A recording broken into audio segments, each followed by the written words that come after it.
ईश्वर एक है कि अनेक है, तो रहता कहाँ है, मिलता कैसे है। तीसरा, करता क्या है। राजा ने बड़े बड़े विद्वानों से पूछा, तीन ही प्रश्न, ईश्वर एक है कि अनेक, रहता कहाँ है, मिलता कैसे है, और वो करता क्या है। लोगों ने अपने अपने तरह से उत्तर दिए, राजा संतुष्ट नहीं हुआ।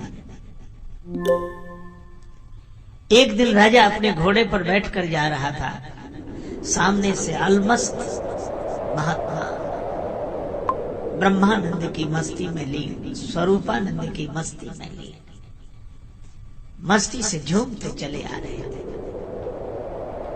इसने महात्मा को देखा तो वही प्रश्न किया कि ईश्वर एक है कि अनेक, रहता कहाँ है, मिलता कैसे है, और करता क्या है। महात्मा उसी मस्ती में बोले कि यह कोई पूछने का ढंग है।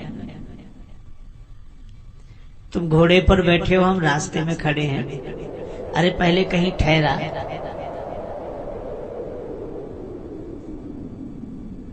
मैं विश्राम करूं, मेरे खाने पीने की व्यवस्था कर, फिर श्रद्धा पूर्वक पूछना, श्रद्धावान लभते ज्ञानम।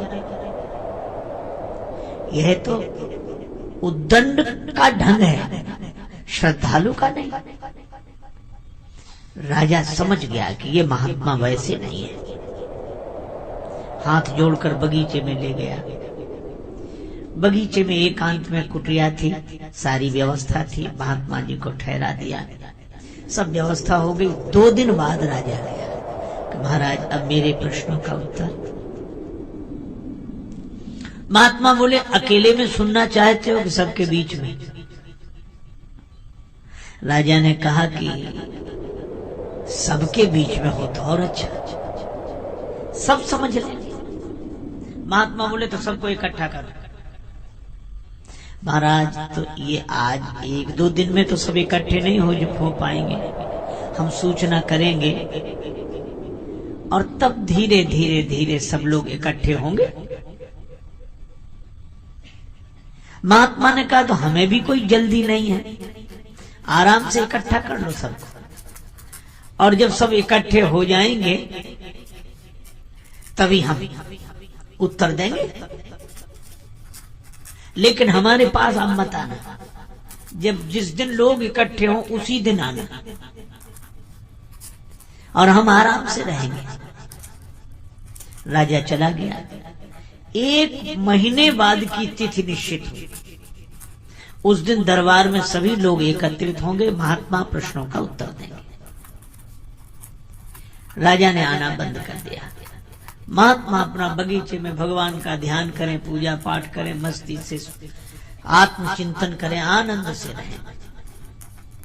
शाम को घूमने जाते, खेत पर एक किसान काम करता, सवेरे मिल जाता, शाम को मिल जाता। महात्मा ने उससे मित्रता कर ली और किसान से कहा कि कभी हमें काम पड़े तो हमारा कहना मानोगे, जो आज्ञा महाराज। अब 3 दिन बचे उस तिथि में। महात्मा ने किसान से कहा कि हमें जरूरी काम अब आ गया है, कल तक बता देंगे। महाराज बताओ, बता देंगे। अब जब 2 दिन बचे तो महात्मा ने कहा कि अब बताएं। हाँ, अच्छा कल बताएं। अच्छा ठीक है। 1 दिन बचा तो महात्मा ने कहा कि तुम महात्मा बन जाओ। अरे बोले, महाराज हमारा परिवार घर बार, हम ऐसे कैसे। महात्मा बोले, वैसे नहीं,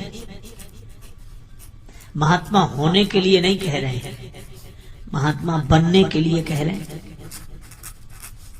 सचमुच होना तो कठिन है, साधु होना कठिन है। चढ़ना पेड़ खजूर, चढ़े तो चाखे प्रेम रस, गिरे तो चखना चूर।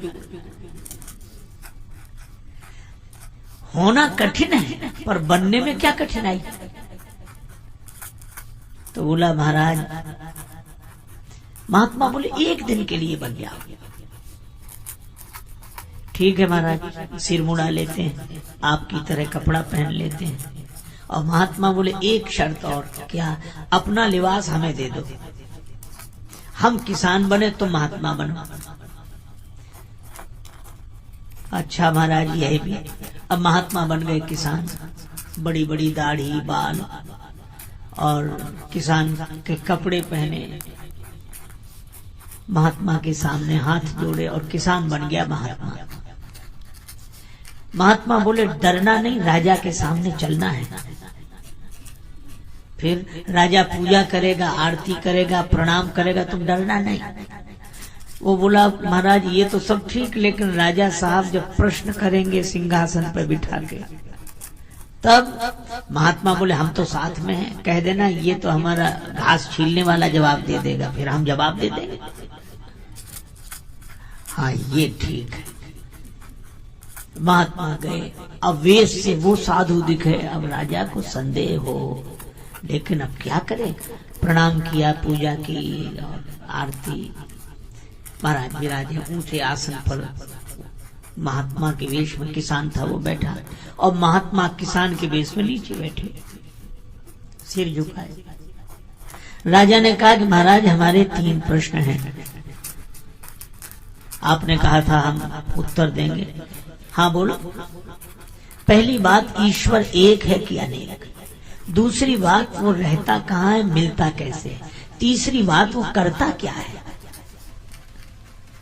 महात्मा वो किसान तो पहले से पढ़ा हुआ था, कहने लगा राजा साहब क्या साधारण सवाल पूछे हैं, इन प्रश्नों का उत्तर तो हमारा घास छीलने वाला किसान दे देगा।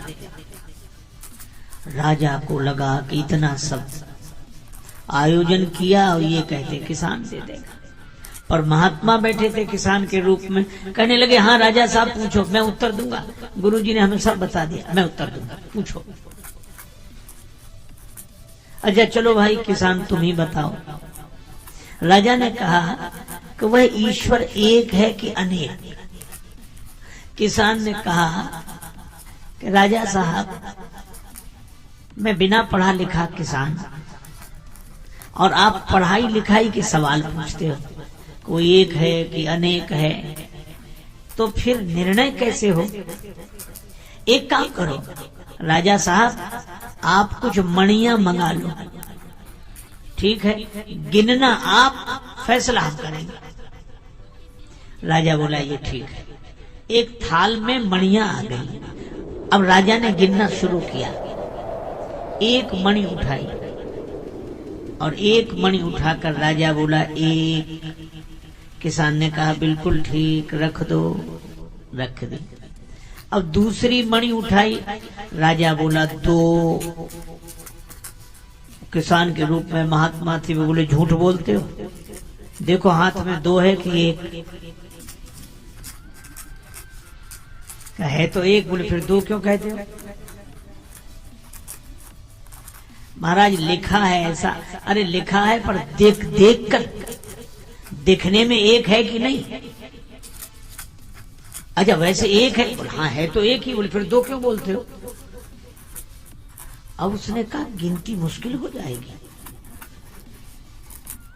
तीसरी मणि उठाई, 3। महात्मा बोले फिर झूठ बोले, 3 नहीं है 1 ही है, 2 नहीं है 1 ही है, 4 5 6 7 नहीं है 1 ही है, 1 के बाद भी 1 ही है। लेकिन वह 1 ही जब दूसरी बार किसी के अनुभव में आया तो 2 हो गया, तीसरी बार किसी के अनुभव में आया तो 3 हो गया, चौथी बार किसी के अनुभव में आया तो 4 हो गया, 5वीं बार किसी के अनुभव में आया तो 5 हो गया, पर वह है 1 ही, 1 ही, 1 ही। राजा सोचे कि बात तो ठीक कह रहे हैं और दिखाई भी 1 ही दे रही है, हम चाहे 2 कहें चाहे 3 कहें, है तो 1 ही। और महात्मा बोले जरा 1 के पहले गिनो, तो 1 के पहले तो 0 है, तो कहा 1 के पहले भी 1 है और 1 के बाद भी 1 है और बीच में भी 1 ही है। इसी तरह परमात्मा 1 ही है, पर दूसरी बार किसी को मिला तो 2 हो गया, तीसरी बार किसी को मिला तो 3 हो गया, चौथी बार किसी को मिला तो 4, 5वीं बार किसी को मिला तो 5, पर वह 1 है, 1 है, 1 है। 1 के पहले भी वही 1 है और 1 के बाद भी वही 1 है और बीच में भी वही 1 है। राजा ने तो हाथ जोड़ लिए कि महाराज ऐसा समाधान नहीं, न कोई चौपाई, न दोहा, न श्लोक, न कोई ग्रंथ, किसी का प्रमाण नहीं। और गिनने की सही बात है, हम देखते हैं तो एक ही दिखता है। ये 2, 3, 4 तो हमें सिखा दिया गया है, पढ़ा दिया गया है। अगर ये सीखी हुई पढ़ाई छोड़कर देखें तो एक ही है।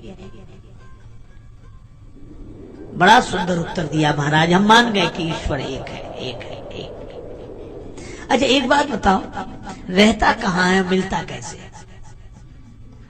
महात्मा बोले तुम कठिन कठिन सवाल पूछते हो, खिलाते पिलाते कुछ हो नहीं।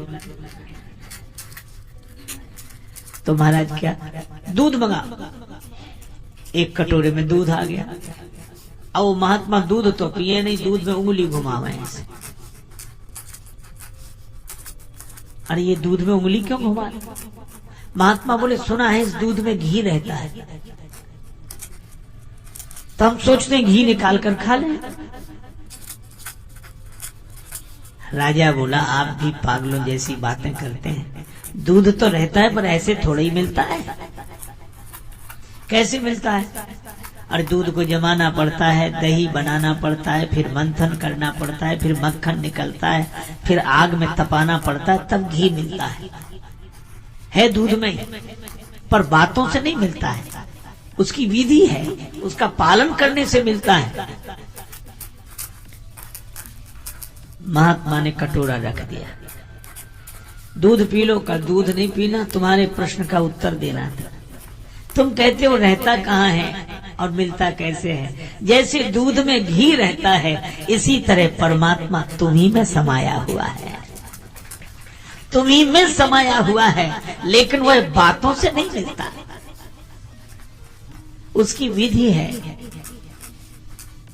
पहले निष्ठा जमानी पड़ती है, फिर विचार की मथानी से उसे मथना पड़ता है, तब वैराग्य का मक्खन निकलता है। फिर तपस्या की अग्नि में तपाते हैं, तब घी प्रकट होता है। वह इसी तरह वह परमात्मा तुम्हारे भीतर से ही प्रकट हो जाएगा, पर उसकी विधि है। राजा बोला कमाल का, ऐसा उत्तर दे सुना। अच्छा एक अंतिम सवाल, करता क्या है? महात्मा बोले कि एक बात बताओ, तुम सवाल पूछ रहे हो, मैं उत्तर दे रहा हूं, तो तुम हमारे गुरु हो कि हम तुम्हारे गुरु? राजा बोला गुरु तो आप ही हो। महात्मा बोले फिर ये कोई ढंग है कि तुम सिंहासन पर राजा बने बैठे रहो, हम नीचे बैठे रहे? फिर उतरो नीचे। राजा नीचे उतरा और किसान के रूप में महात्मा सिंहासन पर जाकर बैठ गए।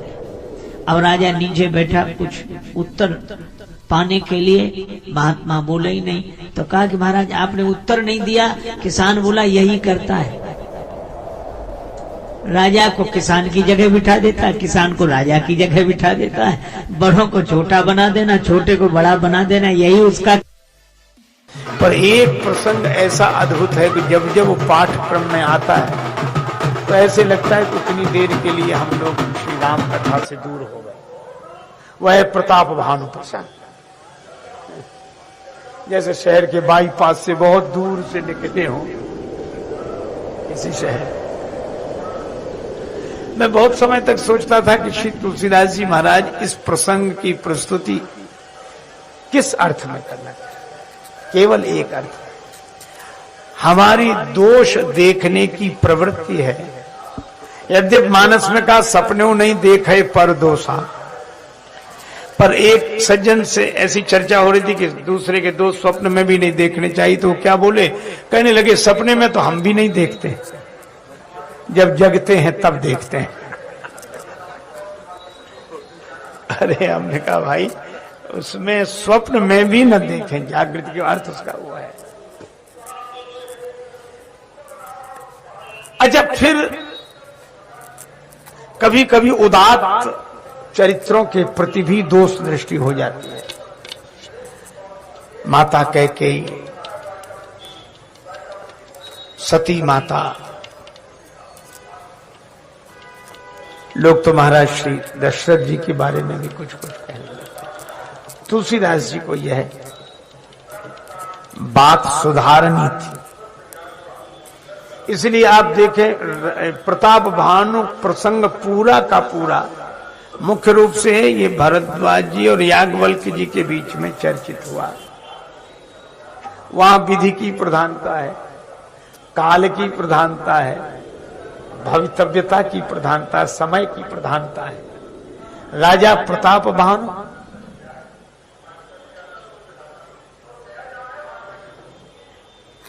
इतना बड़ा विवेकी राजा और वाराह के पीछे चला जाए और लौटे नहीं और कपटी मुनि के चक्कर में पड़ जाए। तुलसीदास जी एक ही बात कहते हैं, तुलसी जसी भवितव्यता तैसे ही मिले सहाय, आप न आवे ताहि पहता ही तहां ले जाए। ये भवितव्यता है। अच्छा, और वो कपटी मुनि ने प्रताप भानु के नष्ट करने की पूरी विधि तैयार कर ली और राजा समझ नहीं सका। तुलसीदास जी बोले फिर वही उत्तर है, जय रिपुछय सोई रचन उपाऊ, भावी वसन ज्ञान कछु राव। और अंत में जब समापन हुआ, ब्राह्मण भोजन के लिए बैठे थे, आकाशवाणी हुई, भयो रसोई भूसुर मासु, शब्द जुठे मान विश्वासु, श्राप दे दिया। फिर आकाशवाणी हुई, विचार पूर्वक श्राप नहीं दिया गया। राजा ने भीतर जाकर देखा, न भोजन बनाने वाला, न भोजन की सामग्री। सब प्रसंग महीसुरन सुनाई, त्रसित परेव अवनी अकुलाई। तो मेरा दोष क्या है? ब्राह्मणों ने कहा, भूपति भावी मिटई नहीं, यद्यपि न दूषण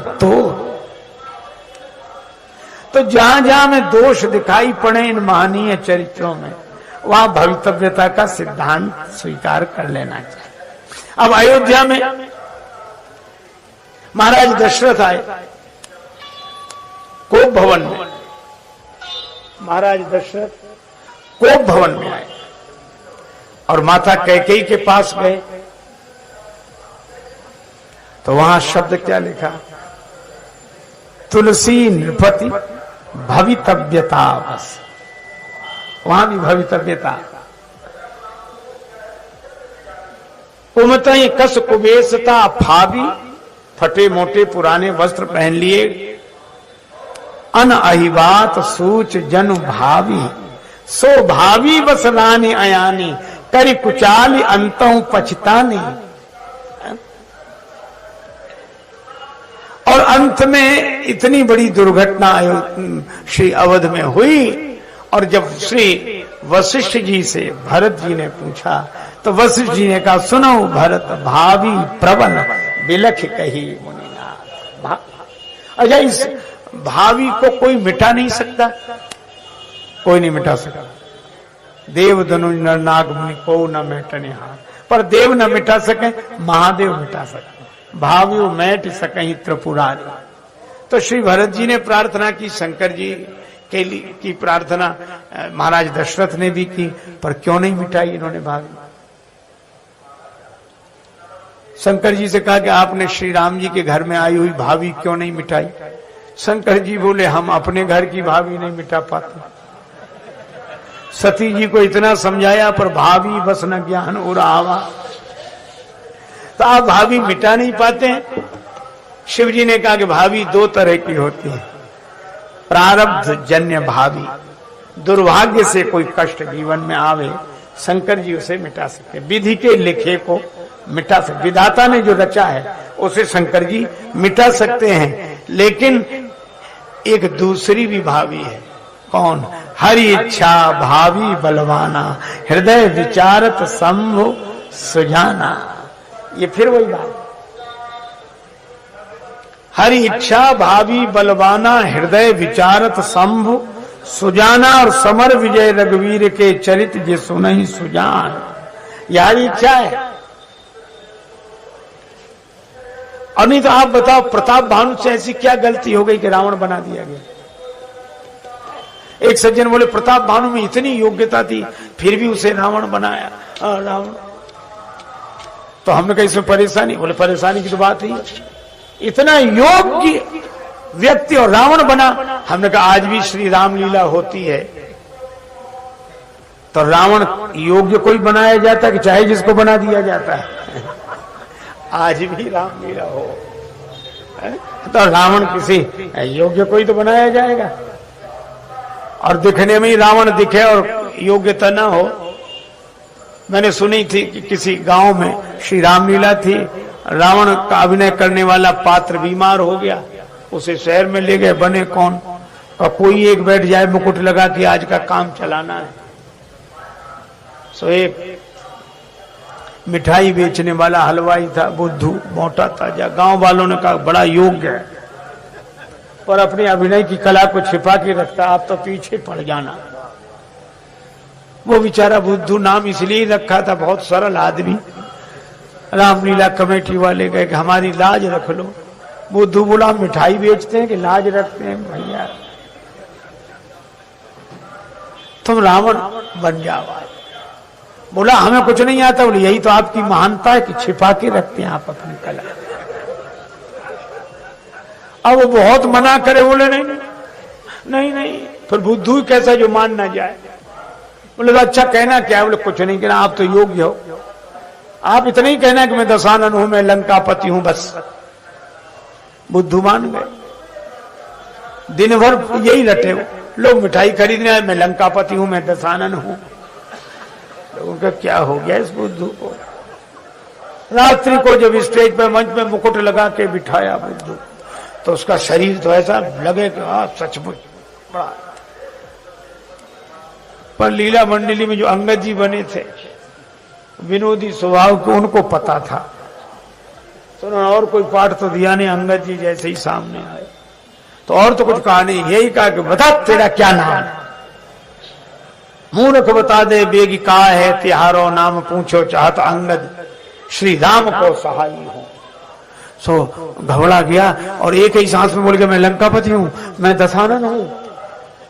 जाको भय माने राजेश देश देशन के, सोई दस शीस नहीं करत बड़ाई हो। तो बोलो बाली सुत सत्य सत्य भाखो बैन, नाई सिर तिहारो तलवार ते उड़ाई हो। और जो तलवार दिखाई तो रावण घबरा गया, जो बना था। तो कहा कि नाई सिर तिहारो तलवार ते उड़ाई हो। तो घबरा के बोला माफ करो अंगद जी, मारो मत, रावण नहीं गंगा की दुहाई में बुद्धू हलवाई।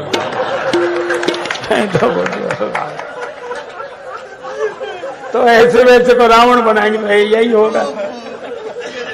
आज आप विचार करो, जब आज की रामलीला में जब मनुष्य राम जी का रूप धारण करे, जब मनुष्य राम जी का रूप धारण करे तो भी योग्य रावण चाहिए, और जब स्वयं भगवान ही श्री राम जी ही मनुष्य रूप धारण करें तो कितनी योग्यता चाहिए। इसीलिए मैं कहता हूं कि राम जी का सखा दास सेवक बनने के लिए तो जो योग्यता लगती हो सो लगती हो, पर राम जी का शत्रु बनने के लिए भी कम से कम प्रताप भानु जितने पुण्य चाहिए, प्रताप भानु जितनी योग्यता चाहिए। मेघनाद से युद्ध हुआ। चैनल को सब्सक्राइब करना ना भूलें। लक्ष्मण जी ने सोचा इसे बहुत खिलाया मैंने, और सब तब भगवान की कृपा से लक्ष्मण जी मेघनाद का वध करते हैं। कथा से आप परिचित हैं। मेघनाद का वध हुआ, और संकेत यही है कि ज्ञान के द्वारा देहाभिमान नष्ट हो तो फिर वैराग्य के भाव से काम नष्ट हो जाता है, पर पहले अहंकार मरे। अब मेघनाद मरा। अच्छा, कुछ कथाएं इस तरह की सुनने को मिलती हैं, पर बड़ी प्रेरणादायी कथाएं। मेघनाद का वध हुआ तो मेघनाद के शरीर की कटी हुई भुजा उसके भवन में गिरी।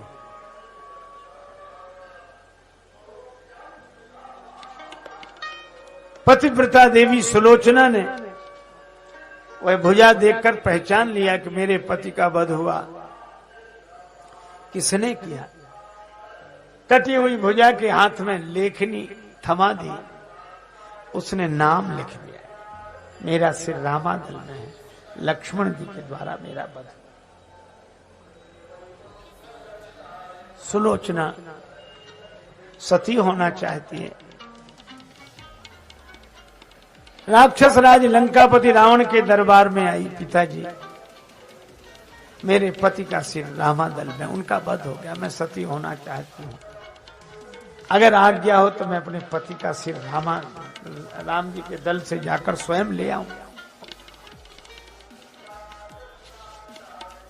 रावण ने कहा कि देवी बेटी अवश्य जाओ। दरबारियों ने कहा क्या हुआ कि होया आपको? 20-20 नेत्र एक से भी नहीं दिखाई देता है, 10-10 सिर एक में भी समझ नहीं। आप सुलोचना को ऐसे भेज रहे हो, इस समय राम जी से आपका युद्ध हो रहा है, वो आपके शत्रु हैं, आपने उनकी भार्या का हरण किया हुआ है, और ऐसी दशा में आप सुलोचना को भेज रहे हो। रावण बोला क्या क्या अशुभ हो सकता है? दरबारियों ने कहा यह भी तो हो सकता है कि राम जी सुलोचना को ही ना आने दो, और वो कहें कि तुम सीता जी को लौटा दोगे तो हम सुलोचना को लौटा देंगे। वे भी तो सुलोचना को अपने दल में कैद करके रख सकते हैं। रावण ने मुस्कुराकर कहा, दरबारियों बड़े नासमझ हो, ऐसा नहीं हो सकता, ऐसा होगा नहीं। क्यों नहीं होगा? जब तुम कर सकते हो श्री सीता जी का हरण, तो वे भी तो सुलोचना को रोक सकते हैं, क्यों नहीं हो सकता? रावण ने कहा इसलिए नहीं हो सकता क्योंकि यह काम रावण का है, राम का नहीं, श्री राम का नहीं। रावण ऐसा कर सकता है। तुलसीदास जी ने एक जगह लिखा रामचरितमानस में कि भगवान के जो गुण हैं यह पवित्र धागा है, जुगुत वेद पुन पोई रामचरित वर ताग। वर माने श्रेष्ठ, ताग माने तागा, धागा। और कवियों की कविता हो ये कवित मुक्ता मणि चारु, कवियों की कविता मोती। किसी ने तुलसीदास जी से कहा कि यह उपमा तो बड़ी विचित्र है, मोती कीमती होता है कि धागा? तुलसीदास जी बोले कीमती तो मोती होता है। तो बोले कवियों की कविता कीमती है कि राम जी का चरित्र? तुलसीदास जी बोले राम जी का चरित्र। राम तुम्हारा चरित्र स्वयं ही काव्य है, कोई कवि बन जाए सहज संभाव्य है। मैत्री श्रवण गुप्ता जी की यह पावन पंक्तियां सचमुच राम जी के चरित्र की ही विशेषता है। ठीक है, तो कवियों की कविता को मोती क्यों बनाया आप? राम जी के चरित्र के प्रेरक प्रसंगों को मोती बनाते और कवियों की जो श्रृंखला आई है कविता की उसको धागा बनाते। तुलसीदास जी बोले हमने जानबूझकर नहीं बनाया। क्यों? बोले मोती भले ही कीमती हो, लेकिन मोती की माला बनानी पड़ेगी तो मोती में छिद्र करना पड़ेगा। अब मैं राम जी के चरित्र को मोती की उपमा कैसे दे दूं? क्योंकि हमारे राम जी के चरित्र में तो कहीं छिद्र है ही नहीं, इसलिए मैंने मोती नहीं बनाया। हाँ, राम जी का चरित्र धागा है, और यह धागा इतना अनंत है कि चाहे जितनी कवियों की कविता रूपी मोती इसमें पिरो दिए जाएं, पर इस धागे का कभी अंत होने वाला नहीं है। हरि अनंत, हरि कथा अनंता। राम जी का चरित्र ऐसा पवित्र चरित्र है, तुलना नहीं करनी चाहिए, कोबड़ छोट कहत अपराध हो। पर राम जी अपने आप में अद्वितीय हैं। निरुपम न उपमा आन, राम समान राम निगम कहें। भगवान श्री राम से गुरुदेव विश्वामित्र जी ने कहा कि राघवेंद्र इस शिला को चरण छुलाओ, इसका उद्धार होगा। चरण कमल रज चाहते कृपा करहु रघुवीर। राम जी ने कहा गुरुदेव आपके आगे। आप तो हमारे भी गुरुजी हैं, आप चरण छुला दें। गुरुजी बोले बात बड़े छोटे की नहीं है, मैं तुम्हारा गुरु हूं, मेरी बड़ी महिमा है, तुमसे भी बड़ी महिमा है, लेकिन अपने अपने विभाग की बात होती है।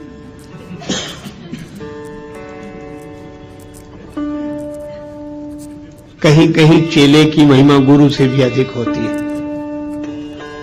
राम जी बोले सो कैसे? आपने तो मुझे भी ज्ञान दिया है। बोले बात ज्ञान की नहीं है राम, सुनो।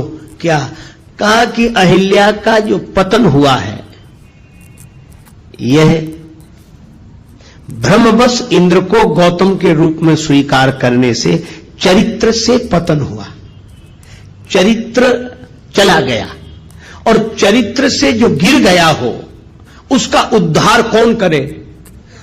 तब गुरु जी ने कहा कि चरित्र से जो गिर गया उसका उद्धार वही उसकी चरण धूलि कर सकती है जो चरित्र से कभी न गिरा हो।